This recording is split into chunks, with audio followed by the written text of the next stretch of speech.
Eh, este trabajo de investigación referido a un colono, que lo bauticé un colono con estirpe, don Juan Jorba, fue uno de los tantos inmigrantes que llegaron a mediados del siglo XIX a nuestra patria y vinieron a hacer a la Argentina, como lo hemos repasado aquí con varios trabajos.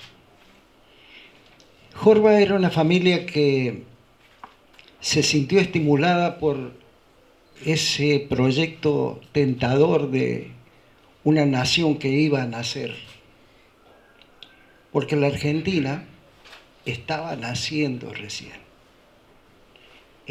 Lo que había sido el virreinato del Río de la Plata y después algunos avances que se fueron llevando a cabo habían demarcado regiones.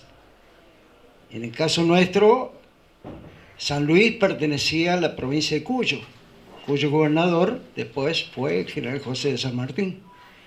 Y así no había límite definido. Era la ciudad de San Luis, no la provincia. La ciudad de San Juan, no la provincia. Y la ciudad de Mendoza, no la provincia. Todo esto fue marcando un punto de partida para la Argentina. Y ahí estaba Sarmiento, estaba Mitre y Nicolás Avellaneda. Pero ¿cómo se hacía esta patria grande si no teníamos población? Y había que tramar un plan. Eso lo llevaron a cabo gobernantes que para nosotros son algunos héroes, otros ilustrados, otros emprendedores, pero que en definitiva sumaron todo para hacer la Argentina grande que estaban soñando nuestros próceres, ¿no? Así fue que, ¿cómo se hacía para embalar, para entusiasmar a los europeos para que viniesen a radicarse en la Argentina? Creo que se dieron dos cosas. Primero, la necesidad que teníamos nosotros de población, y la segunda era la cuestión política que se vivía en el viejo continente. España estaba quebrada, como estaba quebrada Italia, Francia, y que se venía la hecatombe mundial a partir de lo que fue la Primera Guerra Mundial. Pero todo eso ya se venía preparando. Entonces, poblaciones que veíamos, como después lo fue Venezuela, en estos tiempos, en aquellos se venían barcos completos de italianos donde vinieron mis abuelos, y los españoles que vinieron unos tíos abuelos. Y dentro de esa movida tan grande, no significaba que había la comunicación que hoy tenemos para entusiasmar a las poblaciones. Había que mandar gente allá. ¿Y a quién preparábamos o a quién teníamos con los reflejos suficientes como para entusiasmar a los españoles, a los franceses, a los italianos, a los suizos, para que viniesen a esta parte del nuevo continente? ¿Y saben qué? Se buscaron a los románticos, no a Sarmiento, no a Mitre, no a Roca, no a nadie. A los románticos, aquel que entusiasmaba a la gente porque tenía un don. Y dentro de esos hay un impresionante hombre que está como archivado en la historia, que fue un poeta tipo gauchesco, pero no era José Hernández, el del Martín Fierro.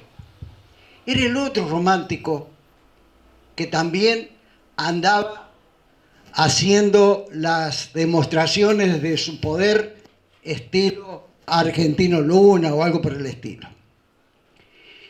Ese hombre era Hilario Ascasubi. Hilario Ascasubi es el autor de un libro famoso que nos enseñaban en la escuela, que era el Santos Vega. Estaban las dos figuras. José Hernández no se prende en esta, pero sí se entusiasma este joven Hilario Ascasubi.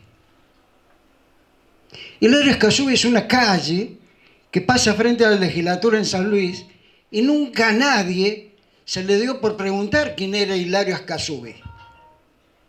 Hilario Ascasubi fue uno de los promotores de los 260.000 inmigrantes que llegaron a la Argentina y nunca se le ha reconocido. Pero bueno, ahí está la realidad. Ellos vinieron embalados, venían con sus baúles completos de recuerdos, de ropa, de lo que podían traerse en los barcos que promocionaba Argentina, que los traía gratis. Les tenía el Hotel de los Inmigrantes en la actual zona de Retiro, 5 a 7 días, alimentación y alojamiento sin cobro, sin cargo, y la orientación para aquella zona donde se estaban necesitando vitivinicultores, soldadores, mineros. Cada provincia ya tenía un paneo de quienes podían ir a trabajar allí. Y así fue, por ejemplo, en nuestro pueblo de Villa Mercedes, el actual edificio del municipio era el viejo Hotel de los Inmigrantes. Y todavía está en pie. Y es un lujo ese edificio. Allí fueron a parar los primeros inmigrantes judíos, italianos, franceses, ingleses, que llegaban a nuestra provincia. No era en la ciudad de San Luis, era en Villa Mercedes. Allí estuvo el gran desarrollo agrícola ganadero de la provincia. Entonces, todo esto me hace traer al pasaje de don Juan Jorba, que fue uno de los tantos inmigrantes que yo he podido rescatar así por lo que significó esa figura. Los Jorba era una gran familia de la zona de Cataluña. Don Juan era nacido en un pequeño poblado de una población muy chiquita de la provincia de Barcelona que se llama Igualada. Igualada era un pueblito muy chico.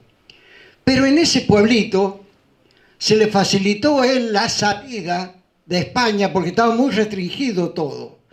Nadie podía salir de España si no justificaba cuántos valores tenía económicos para sustentarse en el exterior. Y los Jorba lo tenían, pero había que superar muchos escollos para poder salir de España. Hasta que un día encontró él que se habían hecho un empadronamiento de población para saber quiénes estaban más actualizados y quiénes no. Y bueno, don Jorba tenía un tío, Juan tenía un tío, don Vicente, Vicente era su hermano que también vino con él, y don Salvador era un personaje, de esos personajes que no se encuentra en la fotografía antigua. El estilo de su bigote, su barba y demás, pero aparte la fuerte personalidad que tenía, que cuando el comandante de frontera, que era Julio Argentino Roca, que lo había ido a reemplazar a Lucio Victorio Mansilla, le dice, anda a verlo al Bolas de Oro. El Bolas de Oro era el tío de Juan Jorba, don Salvador. Entonces se encuentra que este sobrino que venía de allá de Igualada era más pícaro que el tío, más inteligente, quizás no más inteligente, pero más emprendedor. El tío se instala en la ciudad de la Concepción cuando el Río Cuarto tenía 2.700 habitantes. Se instala allí con una barraca de ramos generales, como se llamaba antes, cuero, cerda, tal. Y además implementa un servicio de tropas, proveedor de tropas. ¿Para quién? ¿Para quién? Para el ejército que se formaba con vistas a la campaña del desierto. Lucio Vittorio Mansilla, en su histórico libro, Una excursión a los indios ranqueles, cuenta un montón de anécdotas, y era un paneo que él hacía para ver cómo avanzaban hasta allá, hasta el río Colorado, que lo iba a desarrollar Roca. ¿Y quiénes eran los proveedores de pertrechos, víveres, alimentos y demás para el ejército? Almacenes Jorba. Miren si era importante, ¿no? Y así creció como un gran emporio económico la grande Almacenes Jorba.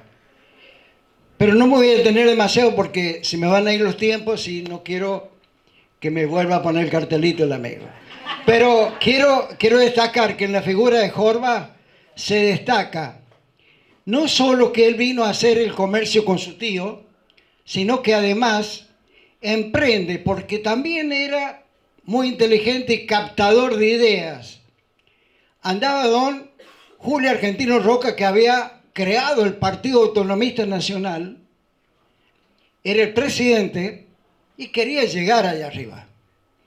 Entonces comienza a buscar punteros y uno de los punteros fue Juan Jorba.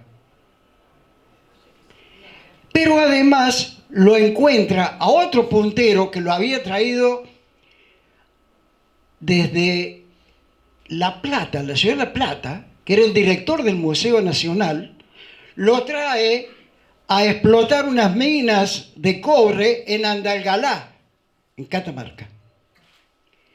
Y en ese ir y venir lo ensambla a Juan Jorba con Samuel Lafoné Quevedo, que había heredado una mina en Capillitas. Capillitas es un gran imperio minero que existía en Andalgalá para explotar cobre, oro y plata. Pero lo que más le interesaba en ese momento era el cobre por los suministros a las arsenales de guerra. Estaba todo armado, pero una política muy bien desarrollada que quisiera que en estos tiempos nuestros gobernantes copiaran algo de lo que se planificaba en aquellos tiempos.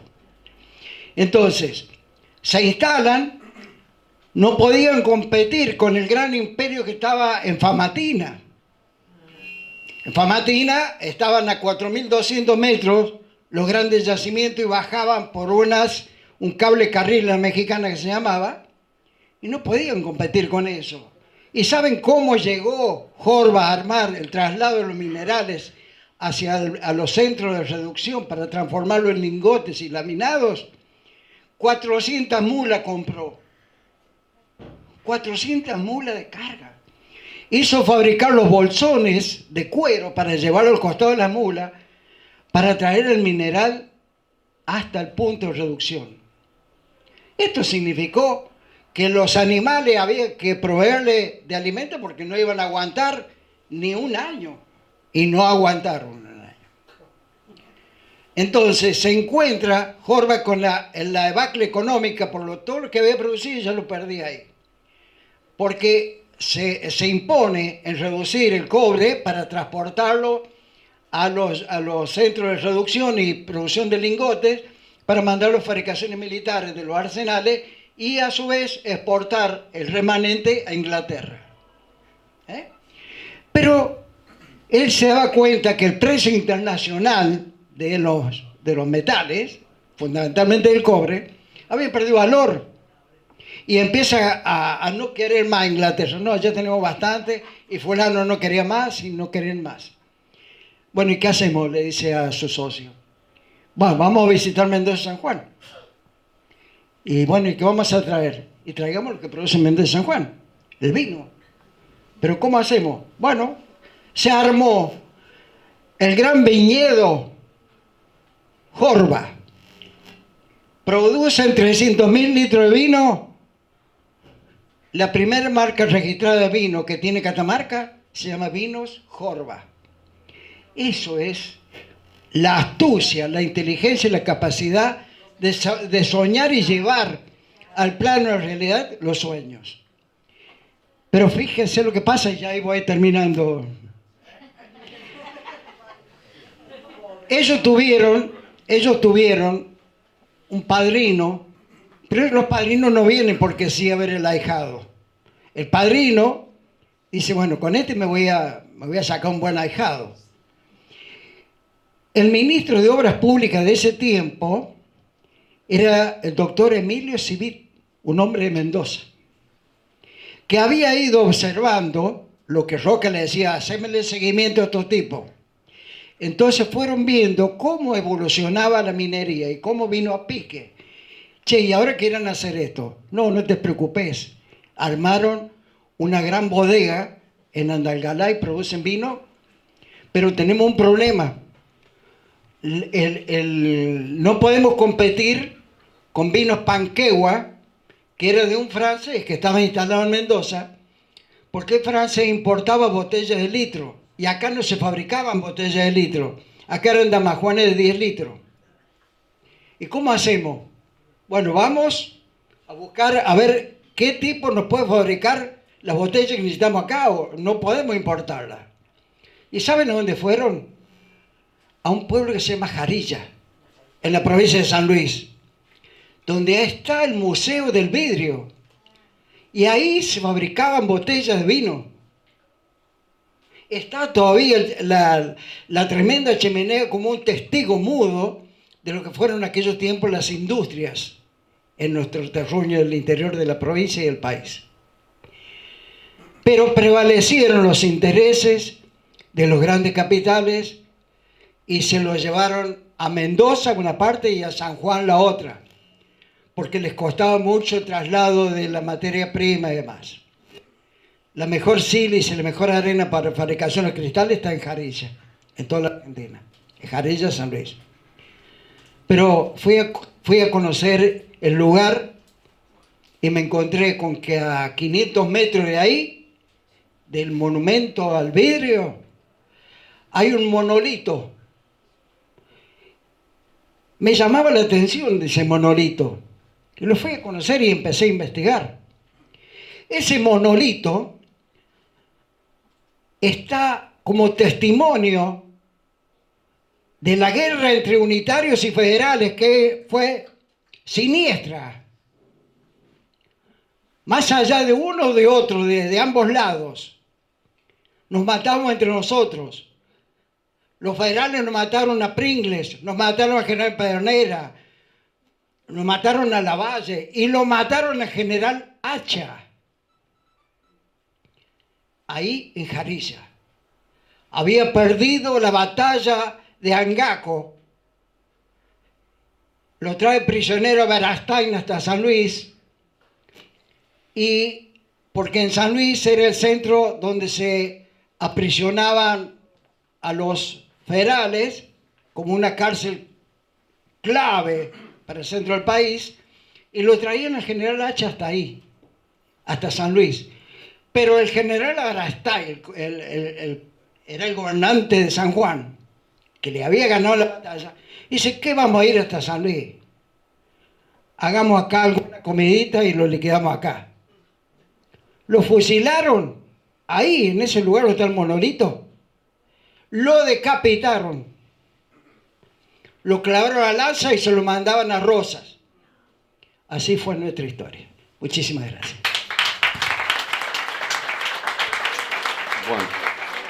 Bueno, no nos queda margen de tiempo para preguntas, así que vamos a hacer entrega de los certificados a quienes acaban de exponer.